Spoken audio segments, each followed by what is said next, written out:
السلام علیکم ورحمۃ اللہ وبرکاتہ۔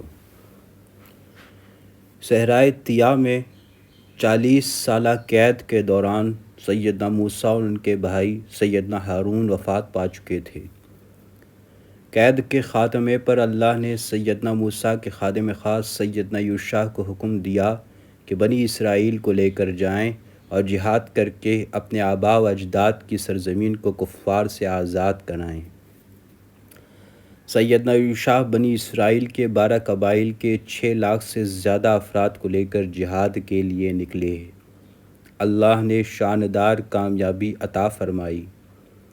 سیدنا یوشع نے 31 بادشاہوں پر غلبہ پا کر کنعان، فلسطین اور شام تک کا پورا علاقہ فتح کر لیا۔ بے شمار مال و دولت ہاتھ آیا۔ سیدنا یوشع نے مال دولت سمیت تمام مفتوحہ علاقے کو بنی اسرائیل کے 12 قبائل میں تقسیم کر دیا تاکہ امن و سکون کے ساتھ دین حق کی تبلیغ میں مصروف رہیں۔ سیدنا یوشع مزید 27 سال حیات رہے اور 127 سال کی عمر میں وفات پا گئے۔ ان کے بعد مزید 300 سال تک یہ سلسلہ چلتا رہا۔ انبیاء آتے رہے، وعظ و نصیحت کرتے رہے، لیکن بنی اسرائیل بتدریج اپنی پرانی ڈگر پر چل نکلے۔ کلمات الہی میں تحریف، کسادات قلبی، ناشکرہ پن، نافرمانی، سرکشی، غرور و تکبر تو ان کی فطرت کا حصہ تھی، لیکن دین سے بیزاری اور شرک معمول کا حصہ بن گئی تھی۔ یہاں تک کہ پوجا پاٹ بھی شروع کر دی۔ کثیر تعداد ہونے کے باوجود باہمی اتحاد کا فقدان تھا۔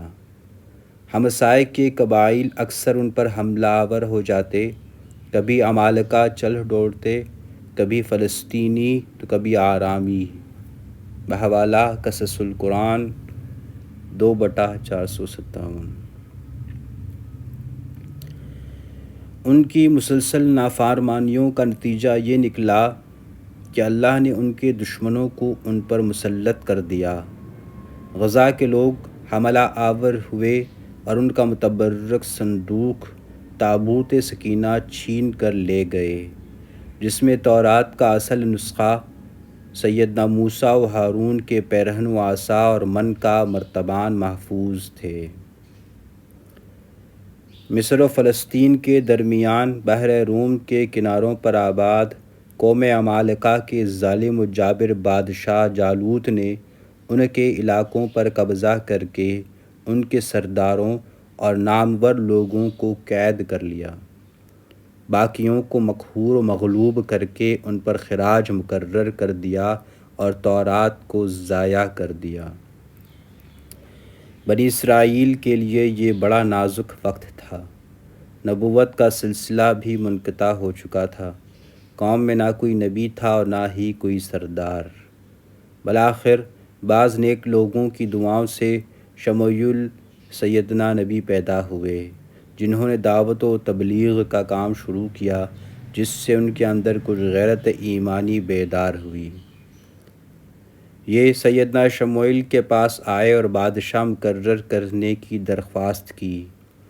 سیدنا شموئیل ان کی نافرمانی اور سرکشی سے واقف تھے، اس لیے فرمایا کہ اگر انہوں نے کسی کو بادشاہ مقرر کر دیا اور اس نے جہاد کا حکم دیا تو تم بھی اپنے بزرگوں کی طرح ان کا حکم ماننے سے انکار کر دو گے۔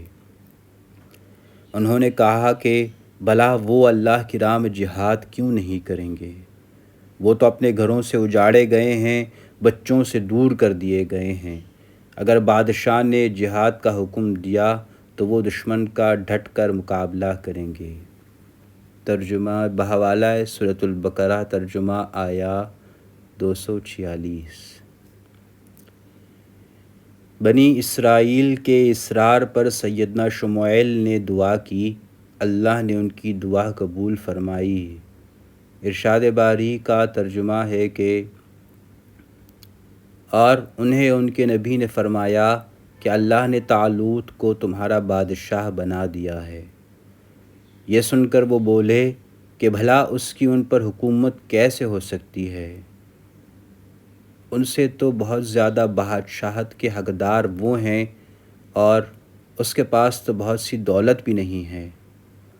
نبی نے فرمایا کہ سنو، اللہ نے اس کو تم پر برگزیدہ کیا ہے اور اسے علمی اور جسمانی برتری بھی عطا فرمائی ہے۔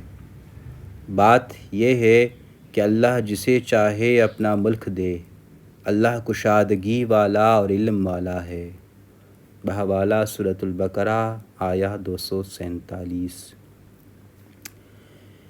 جب انہیں بتلایا گیا کہ یہ تقرری اللہ کی طرف سے ہے تو انہوں نے مزید کسی نشانی کا مطالبہ کیا تاکہ پوری طرح مطمئن ہو جائیں۔ ارشاد باری کا ترجمہ ہے کہ ان کے نبی نے انہیں پھر کہا کہ اس کی بادشاہت کی ظاہری نشانی یہ ہے کہ تمہارے پاس وہ صندوق آئے گا جس کو فرشتے اٹھائے ہوئے ہوں گے، جو آل ہارون و آل موسیٰ کا بقیہ ترکہ ہے۔ اگر تم ایمان رکھتے ہو تو یہ تمہارے لیے ایک بڑی نشانی ہے۔ بحوالہ سورۃ البقرہ آیہ 248۔ دراصل طالوت بنی اسرائیل کے بادشاہوں کی نسل سے نہیں تھے، جہاں بادشاہ آل یہودا سے ہوتے تھے، جبکہ طالوت کا تعلق آل بنیامین سے تھا۔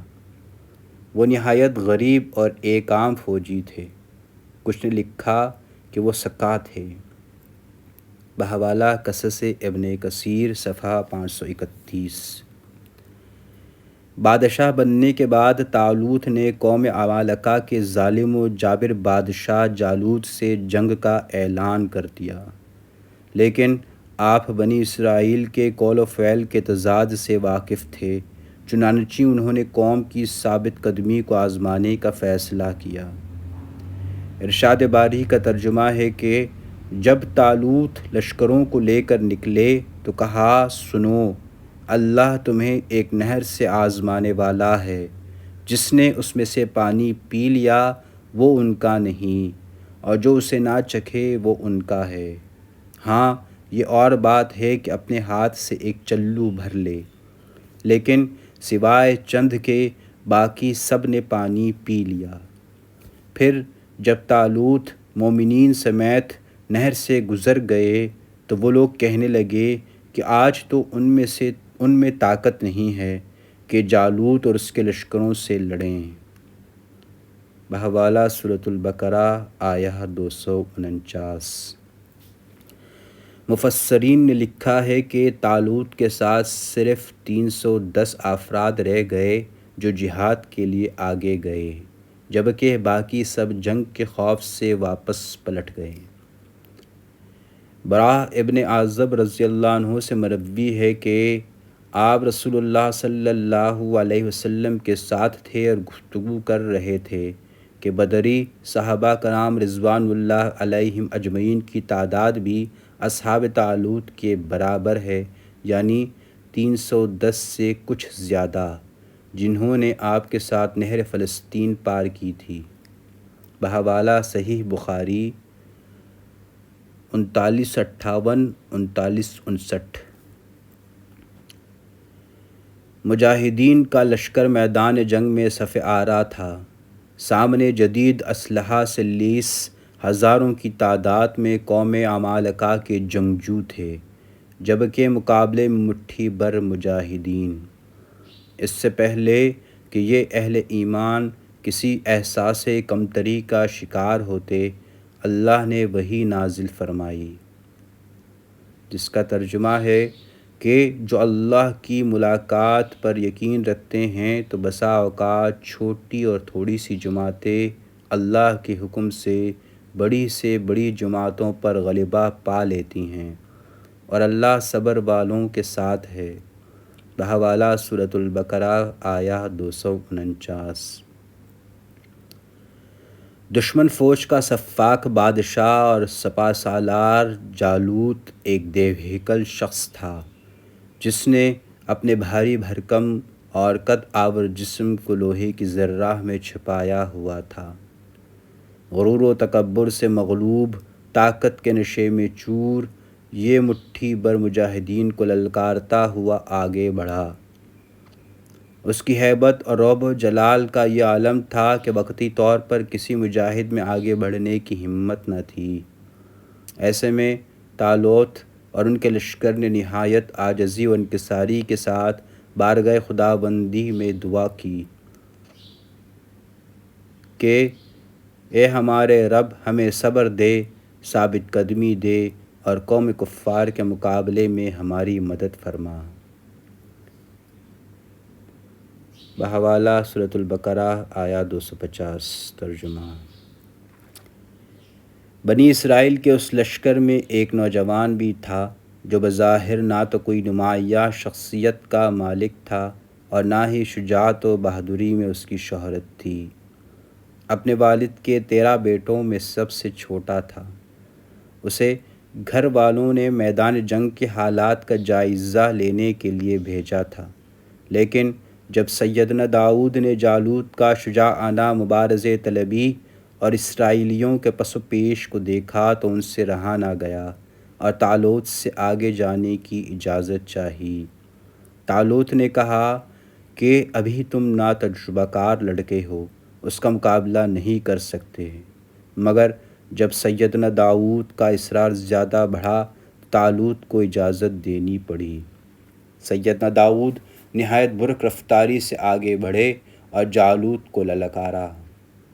جالوت نے ایک نوجوان کو مقابل پایا تو اسے حقیر سمجھ کر نظر انداز کر دیا، لیکن کچھ دیر بعد ہی جالوت کو اندازہ ہو گیا کہ یہ کوئی عام نوجوان نہیں ہے۔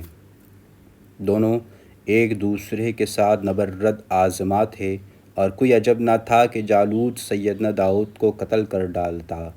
اچانک سیدنا داؤد نے لڑتے لڑتے اپنی گھوپن یعنی غلیل نما ہتھیار نکالا اور تاک کر پے در پے 3 پتھر اس کے سر پر مارے۔ بندوق کی گولی کی طرح ان پتھروں نے جالوت کے سر کو پاش پاش کر دیا۔ سیدنا داؤد آگے بڑھے اور اس کی گردن جسم سے علیحدہ کر کے طالوت کے قدموں میں ڈال دی۔ جالوت کے قتل کے بعد طاغوتی فوج میدان جنگ سے بھاگ کھڑی ہوئی اور اللہ نے مٹھی بھر مجاہدین کو فتح نصیب فرمائی۔ ارشاد باری کا ترجمہ ہے کہ طالوت کی فوج نے اللہ کے حکم سے ان کو ہزیمت دی اور سیدنا داؤد نے جالوت کو قتل کر ڈالا اور اللہ نے ان کو بادشاہی، دانائی اور جو کچھ چاہا سکھایا۔ بحوالہ سورۃ البقرہ آیہ 251۔ قرآن کریم میں طالوت و جالوت کا واقعہ یہاں ختم ہو گیا۔